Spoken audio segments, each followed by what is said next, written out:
para hablar un poco de esto nuevo que va a traer el Código Civil. El libro de familia, ¿verdad? Siempre ha traído mucha controversia y siempre que se había hecho algún intento por aprobar un nuevo Código Civil, este era el libro que más pasiones había levantado, ¿verdad? Y más controversia entre los interesados.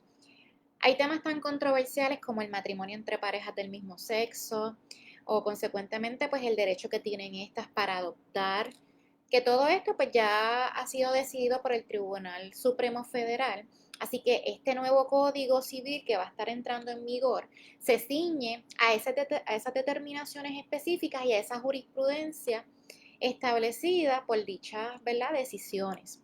Por lo tanto, las controversias que puedan surgir, esperamos que deberían ser las menos, porque esto se ha modernizado a tenor con esas ¿verdad? Decisiones del tribunal que hemos tenido. Además, la Asamblea aprobó una serie de medidas que atienden muchos temas que impactan el libro de familia y este nuevo código pues recoge todos esos cambios. Por ejemplo, se atempera a la ley de adopción de Puerto Rico, que es bastante reciente, desde 2018. También la ley para permitir la modificación de las capitulaciones matrimoniales, también del 2018. Las leyes sobre el matrimonio, que son del 2016, o las del divorcio ante notario, que vienen siendo las del 2017. Son apenas algunos de los ejemplos de las figuras modernas que se han ido incorporando a este nuevo Código Civil.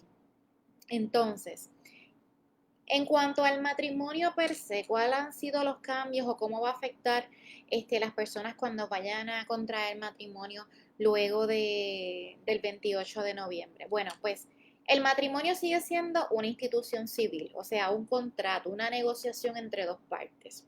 Así que estas dos personas se van a obligar mutuamente a ser cónyuges y a cumplir con unos deberes y unas obligaciones que la ley les va a estar imponiendo.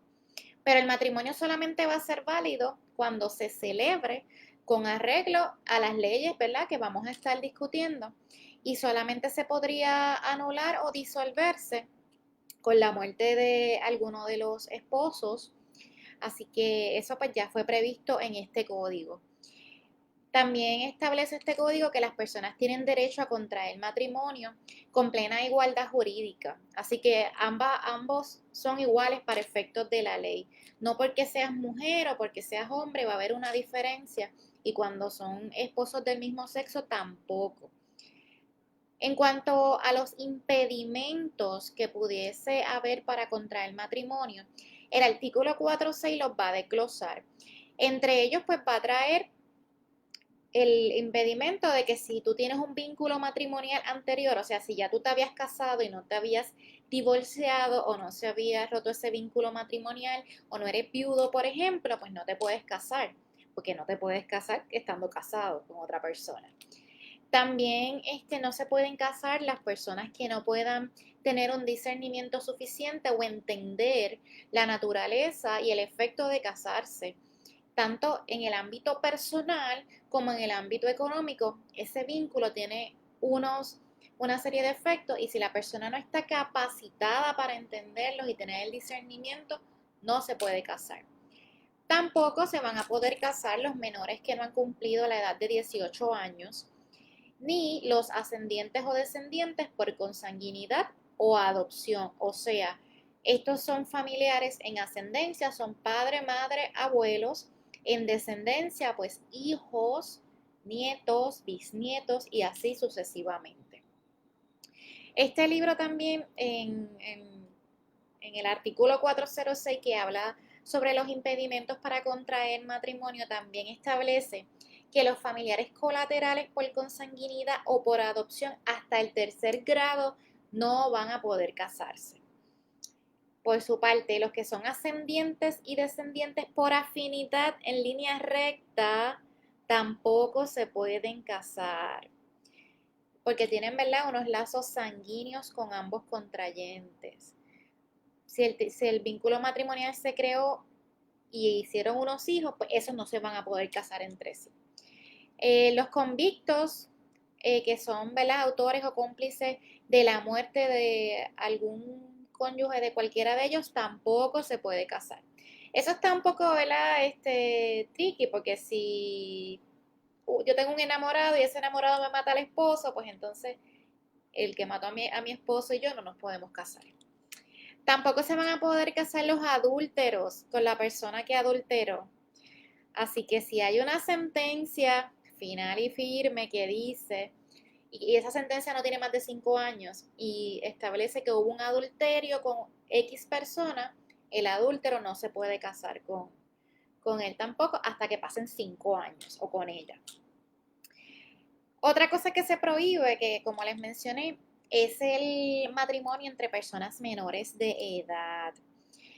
La representante Más Rodríguez fue la que radicó el proyecto de la Cámara 1141 buscando prohibir el matrimonio de niños, y en la exposición de motivos de esa medida se establece que en los años 2010 y el 2016 se registraron en Puerto Rico 1943 matrimonios de jovencitas entre los 14 y 17 años, donde 32 de ellas solo tenían 14. También se establece en esa exposición de motivos que 229 jóvenes varones entre las edades de 15 a 17 años se habían casado, de los cuales 5 tenían 15 años. Así que como las tendencias mundiales van dirigidas a prohibir el matrimonio de menores por las consecuencias que a veces esto puede traer de explotación, etcétera, pues se mantiene el requisito para que solamente los mayores de 18 años se puedan casar. Así que si tú eres menor de edad entre los 18 y los 21, te pudieses casar siempre y cuando haya consentimiento por parte de tus padres o tus tutores. Si ellos se negaran, el tribunal podría autorizarlo, pero se eliminó ese lenguaje del código que establecía la excepción si se aprobara que una mujer, ¿verdad?, que va a contraer este matrimonio, pues fue violada, seducida o estando en estado de embarazo, pues no se requería ese consentimiento. Esa parte se eliminó de este código que va a entrar en vigor nuevo. Por su parte, el artículo 410 del código nuevo es el que va a atender los requisitos de forma.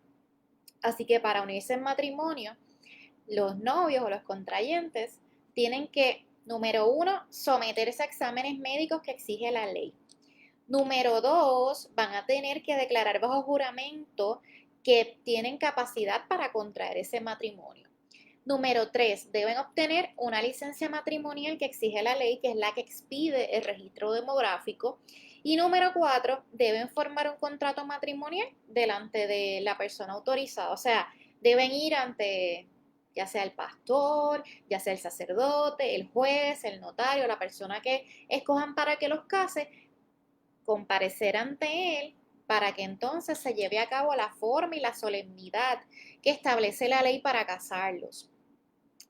El artículo 411, que habla específicamente de los exámenes médicos requeridos para contraer el matrimonio, establece que cada contrayente va a estar obligado a realizarse exámenes médicos para ver si existen enfermedades de transmisión sexual, como por ejemplo vidiarel, clamidia, gonorrea, y se incluyó en este nuevo código el virus de inmunodeficiencia adquirida, que es lo que se conoce como el VIH, que causa el síndrome llamado SIDA.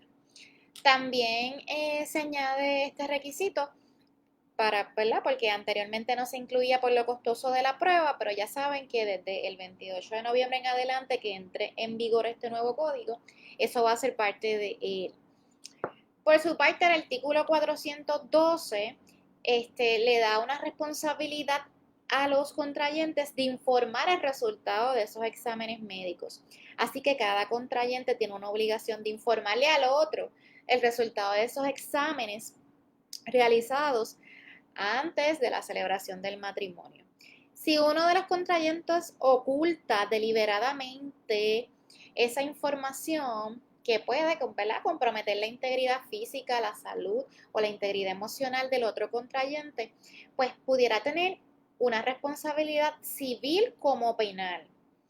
Este artículo también pues sustituye la prohibición de contraer matrimonio si la persona tiene alguna de estas enfermedades, porque actualmente pues la ley 133 de 1937, según fue enmendada, prohíbe que personas que padezcan sífilis y de cualquier enfermedad de transmisión sexual contraigan matrimonios mientras subsista la enfermedad. Así que eso se eliminó del Código Nuevo.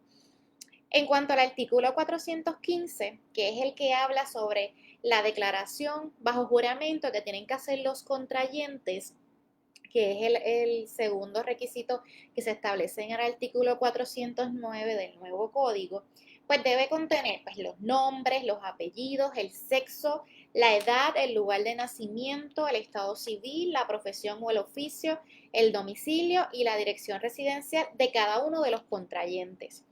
También debe tener el nombre, apellidos y lugar de nacimiento de cada uno de los padres o progenitores de esos contrayentes.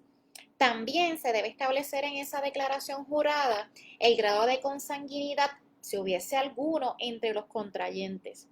Y debe también manifestarse que no existe un impedimento legal para contraer ese matrimonio entre sí. También debe establecerse en esa declaración jurada si alguno de los contrayentes tuvo algún matrimonio previo y los nombres y los apellidos de cada excónyuge.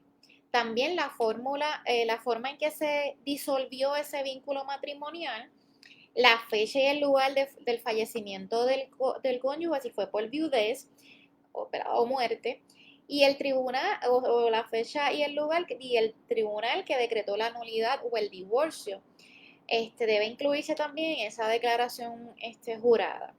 También deben incluirse los nombres, los apellidos, la edad y la dirección residencial de cada uno de los hijos de cualquiera de los que van a contraer matrimonio, así como la fecha, la hora, el lugar de la celebración del matrimonio y el nombre y el carácter del funcionario que va a estar celebrando el matrimonio. Así que cuando esa persona vaya a casarse, ambos tienen que establecer una declaración jurada donde detallan toda esa información para conocimiento del otro. Así que el otro va a saber cuántos hijos usted tiene, cuántos matrimonios tuvo anteriormente, etcétera. También se debe establecer en esa declaración jurada el nombre, la profesión y la dirección de los testigos que van a comparecer en el acto. Recuerde que cuando usted se vaya a casar tienen que ir 2 testigos con usted a ese proceso que van a firmar junto con usted. Y también el régimen económico seleccionado por los contrayentes para regir los asuntos matrimoniales. Yo, en mi carácter personal y mi recomendación a todos es que hagan capitulaciones matrimoniales, pero esto es una decisión particular de cada matrimonio. Hay personas que se casan con capitulaciones y hay personas que se casan sin capitulaciones. Esto es un contrato como cualquier otro y cada cual, determina cómo quiere que se rija su matrimonio y cómo lo van a llevar a cabo las finanzas y todo lo que implica tener una sociedad legal de gananciales. Así las partes, luego, con esta declaración, tendrán el deber de informarle al otro cónyuge de cualquier información médica que pueda viciar el consentimiento de su pareja o la legalidad del vínculo matrimonial, y también pues el cumplimiento de este requisito va a constar en la declaración jurada de la cual estamos hablando en ese artículo. Si alguno de los contrayentes es menor, que ha cumplido los 18 años, pues deberá unirse a esa declaración jurada el consentimiento escrito de los padres o los tutores que requiere este código. Toda la información contenida en ese documento tiene un carácter confidencial. No puede ser divulgada para propósitos distintos que no sea la celebración del matrimonio o la posterior disolución, si fuese el caso. Así que las personas que por motivos de oficio entre en contacto con la información contenida de la declaración jurada están obligadas a mantener total confidencialidad, pudiendo tener responsabilidad legal, tanto penal como civil, por divulgar cualquier tipo de información que pueda causar daño a las personas a las que se refiere el artículo. O sea, que la persona que lo va a casar no puede divulgar esa información, la que recibe la licencia o va a inscribir el matrimonio en el registro demográfico tampoco, y así por el estilo. Esto es totalmente confidencial. El artículo 449, por su parte, que es el que habla sobre la igualdad de los cónyuges, establece que todos los cónyuges tienen los mismos derechos y las mismas obligaciones en el matrimonio. En el artículo